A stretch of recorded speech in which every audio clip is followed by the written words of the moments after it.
Which aircraft families do you see as most overvalued or undervalued relative to market fundamentals? And what signals are you watching most closely? Well, it's all relative. I mean, and of course, there's the supply and demand side. On the wide body front, it's Boeing's crushing it. 777X, very strong demand. Obviously 7 years of delays and possibly more to come. They just wrote off $4 billion, 4.9 billion, I think, for the latest problems. But everyone wants it, so there are worse problems to have. The order book is rounding 600. That's extraordinary for a jet that costs a couple hundred million a pop. Meanwhile, the 787 is having its best year since it was launched in 2004, I remember, as I recall.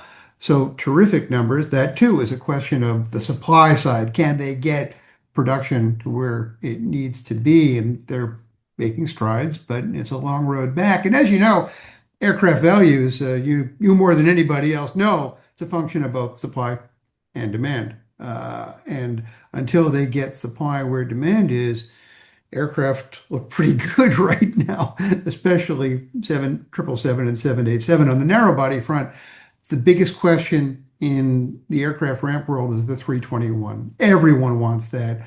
The backlog is way over 5,000 jets. And that's key to everybody's plan for point-to-point routes, especially across the North Atlantic and certainly intra-Asia and even Middle East, Europe now, as we saw last week with the Fly Dubai order for the type. So that's just a question of how quickly they can build it. Those are the real stars of the aircraft market and the valuation market, I think.